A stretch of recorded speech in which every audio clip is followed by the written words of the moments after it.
La lección de esta semana, el Señor resucitado. Y el versículo Marcos 16, 6. Pero Él les dijo, no se asusten, ustedes buscan a Jesús Nazareno que fue crucificado.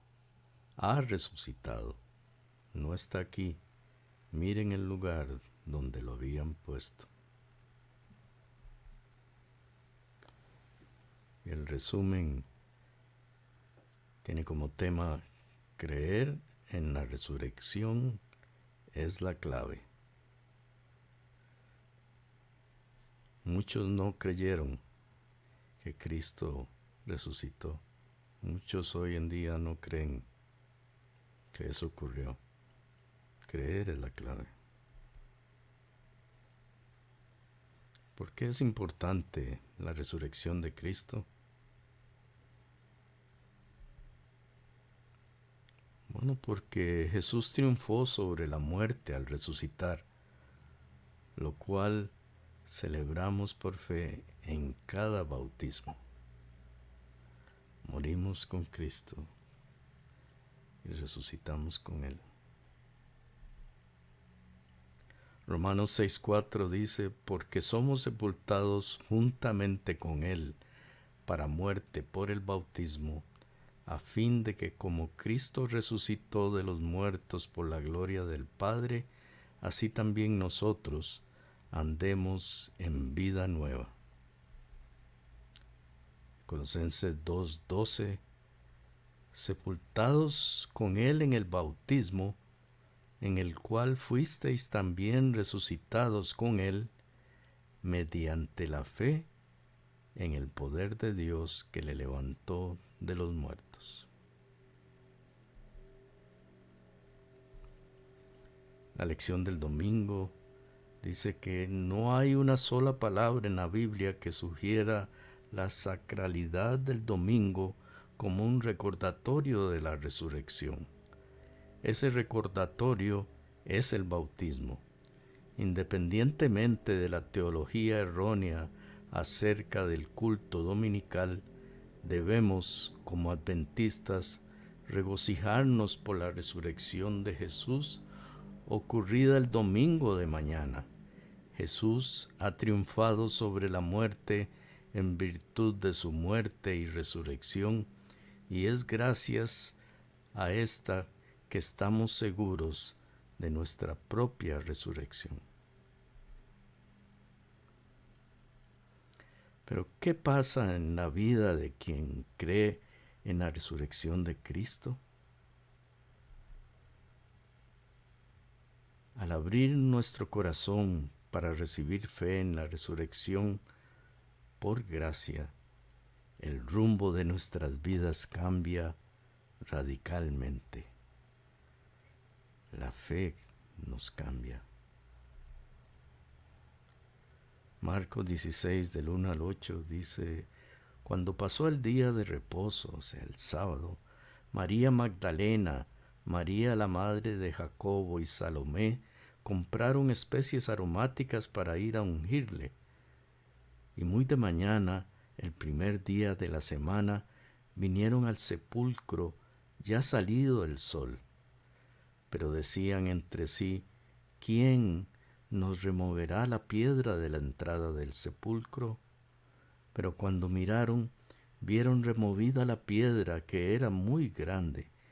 Y cuando entraron en el sepulcro, vieron a un joven sentado al lado derecho, cubierto de una larga ropa blanca, y se espantaron. Mas él les dijo, no os asustéis, buscáis a Jesús Nazareno, el que fue crucificado, ha resucitado, no está aquí, mirad el lugar en donde le pusieron. Pero id, decid a sus discípulos y a Pedro que él va delante de vosotros a Galilea, allí le veréis, como os dijo.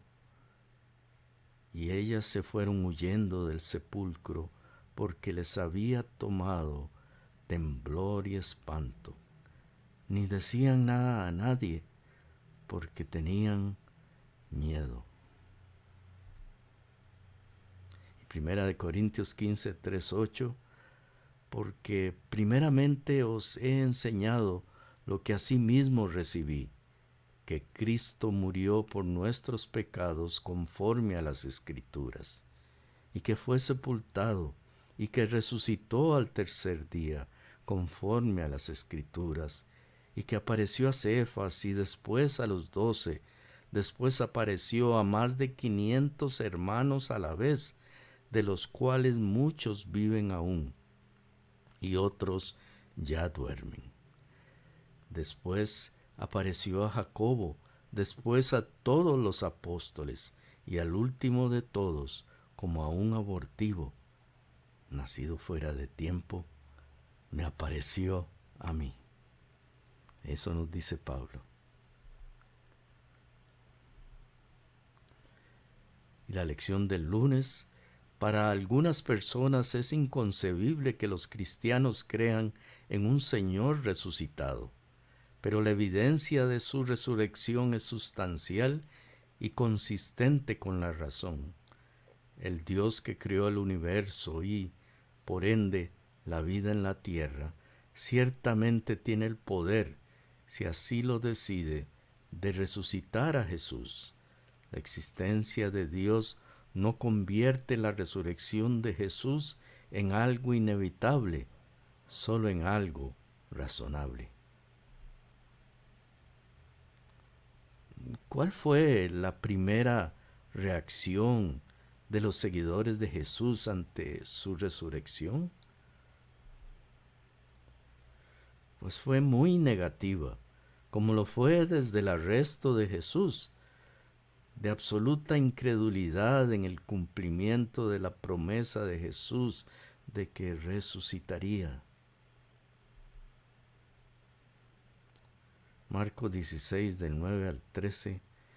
Habiendo pues resucitado Jesús por la mañana, el primer día de la semana, apareció primeramente a María Magdalena, de quien había echado 7 demonios. Yendo ella, lo hizo saber a los que habían estado con él, que estaban tristes y llorando. Ellos, cuando oyeron que vivía y que había sido visto por ella, no lo creyeron. Pero después apareció en otra forma a 2 de ellos que iban de camino, yendo al campo. Ellos fueron y lo hicieron saber a los otros, y ni aun a ellos creyeron.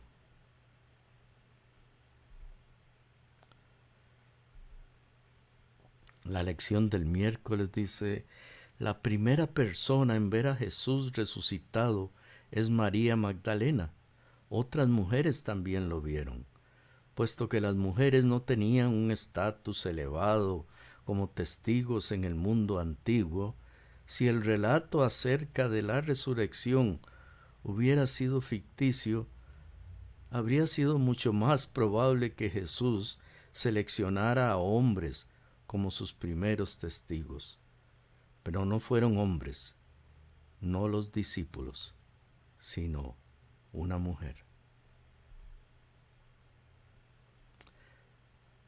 A pesar de la dureza de corazón de sus discípulos, ¿qué les comisionó Jesús? Bueno, que fueran a predicar su evangelio, las buenas nuevas de salvación, a todo el mundo. Orden extensiva a todos los cristianos de fe. Marcos 16, 14 al 20. Finalmente se apareció a los 11 mismos, estando ellos sentados a la mesa, y les reprochó su incredulidad y dureza de corazón, porque no habían creído a los que le habían visto resucitado, y les dijo: id por todo el mundo y predicad el evangelio a toda criatura. El que creyere y fuere bautizado será salvo, mas el que no creyere será condenado. Y estas señales seguirán a los que creen. En mi nombre echarán fuera demonios, hablarán nuevas lenguas, Tomarán en las manos serpientes, y si bebieren cosa mortífera, no les hará daño. Sobre los enfermos pondrán sus manos y sanarán. Y el Señor, después que les habló, fue recibido arriba en el cielo y se sentó a la diestra de Dios. Y ellos, saliendo, predicaron en todas partes, ayudándoles el Señor y confirmando la palabra con las señales que la seguían. Amén. La lección del jueves. Obviamente, la Biblia no enseña que los cristianos serán siempre protegidos de todo daño. A veces Dios considera apropiado obrar un milagro para promover la causa del Evangelio. Pero a veces los cristianos sufren como consecuencia de su testimonio. En tales circunstancias, su paciente perseverancia es para los incrédulos otra evidencia del poder de la fe. Y la aplicación personal de hoy: ¿quieres perseverar en la predicación del Evangelio? Amén.